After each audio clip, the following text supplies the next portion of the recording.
But it's pretty exciting, and we signed it, sent it to the Senate, and the President of the United States will sign it later today. It's almost record time from the Senate 2 days ago to the House yesterday to signature to the White House. It really is.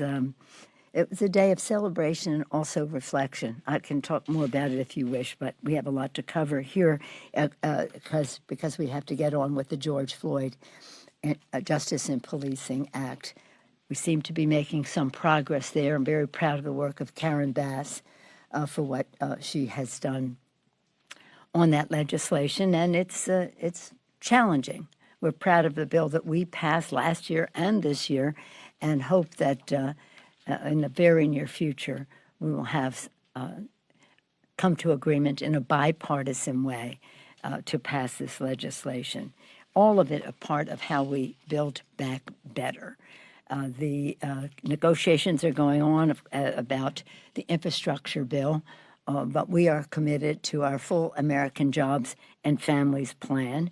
I want to just commend the President again for his leadership with our rescue package. We went rescue package first, and now the recovery with the family plan and jobs bills. But let's just review. More than 300 million vaccines are in people's arms, an average of 540,000 new jobs each month, the fastest rate of growth in modern U.S. history. Annual economic growth revised 2 points from last year up to a projected 7%, would be the fastest economic expansion in 40 years.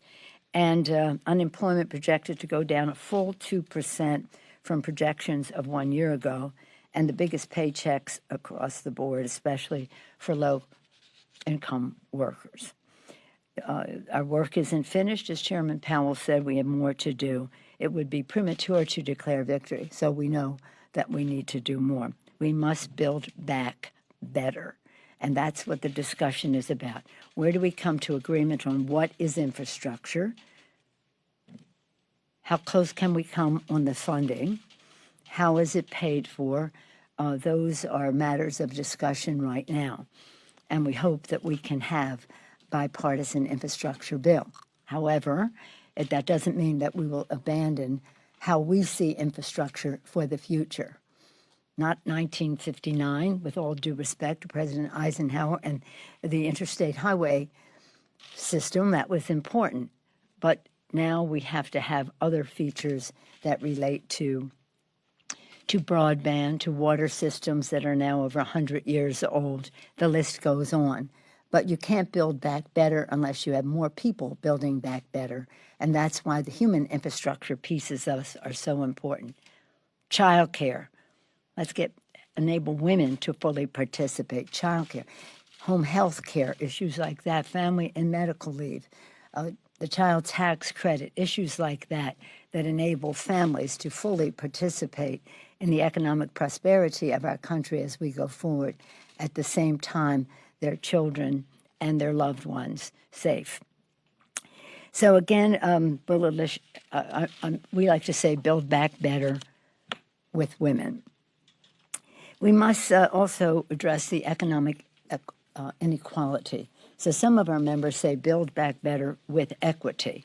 And for that reason, yesterday, some of you here when we put forth the members of the Select Committee on Economic Disparity and Fairness and Growth. As we proceed with the committee, we've got to listen attentively to those in most need, listen respectfully to some new ideas about how we go forward, and do so with openness, listening to everyone concerned. It is a priority of addressing the wealth and financial disparity. It's broad and across the board. You've seen the headlines, some of them you've written about how this just persists, and I won't read you, my dear colleague, to my members that quotes many of these headlines. I'm very proud of our chair of the committee, Jim Himes, who brings extensive professional experience as well as in the private sector, and expertise in affordable housing is one way to address the racial inequality and inequity of ownership.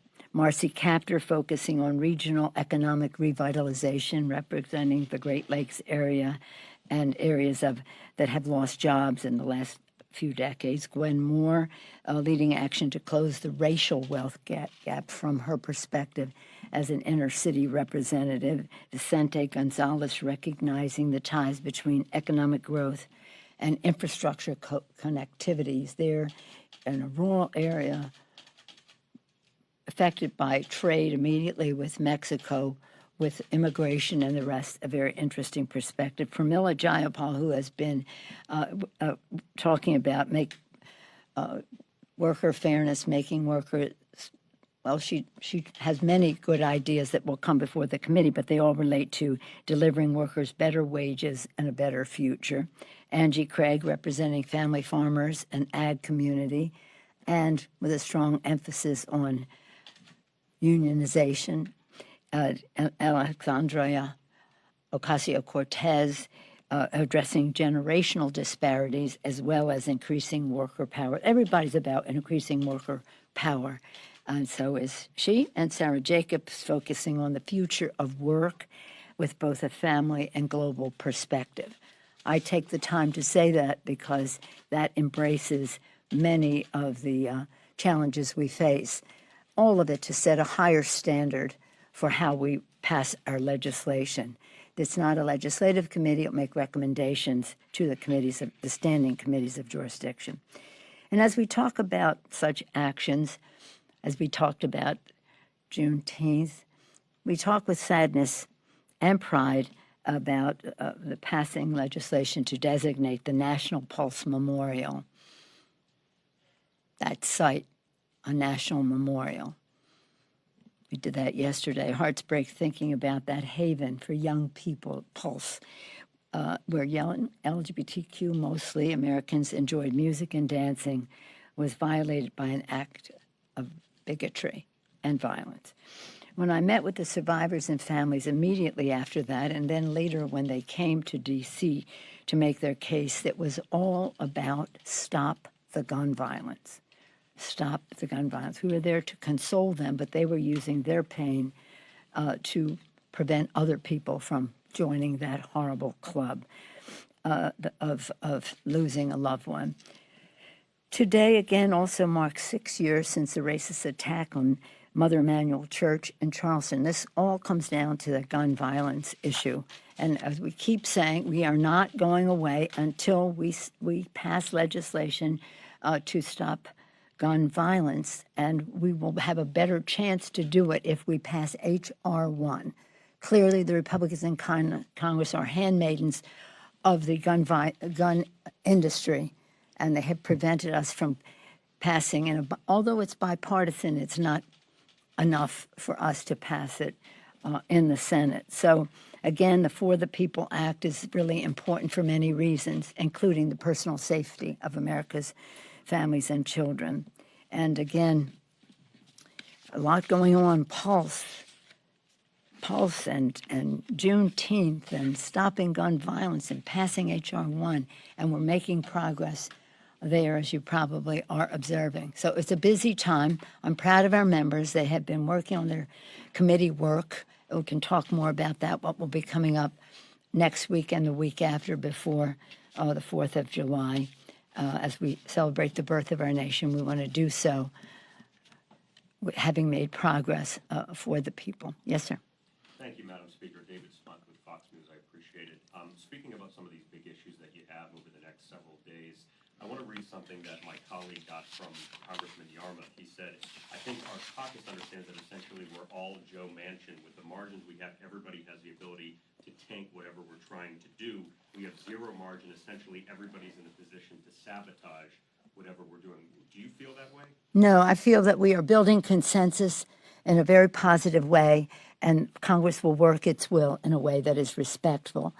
We have in our party a common core, and that is we are here for America's working families. And I have no doubt that we will have legislation to help America's working families. Your response that there are rifts in the Democratic Party? No, there aren't rifts. We're a Democratic Party. We're not a lockstep rubber stamp. Who would want to belong to a party like that? You could cross the aisle and do that. But we are a party of ideas and dynamism, and we respect differences of opinion. But at the end of the day, we know we will have unity to promote the well-being of America's working families. Yes, ma'am. Thank you, Madam Speaker. I'm with CNS News. The Supreme Court this fall will review a Mississippi law that bans most abortions after 15 weeks of pregnancy. Is an unborn baby at 15 weeks a human being?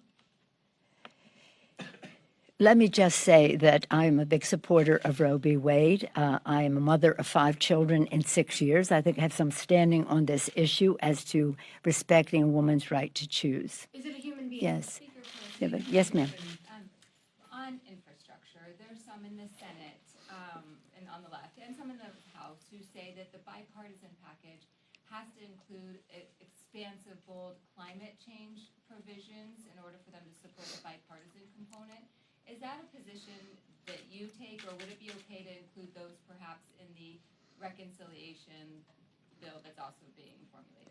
Well, I don't think there's any question that the more bipartisan a bill is, the less green it is, because the Republicans, in addition to being in the pocket of the fossil fuel industry, of gun industry, are in the pocket of the fossil fuel industry. And that's one of the reasons it's hard for us to get as much as we want on high-speed rail and mass transit and the rest, because they want people in cars on the road using gas.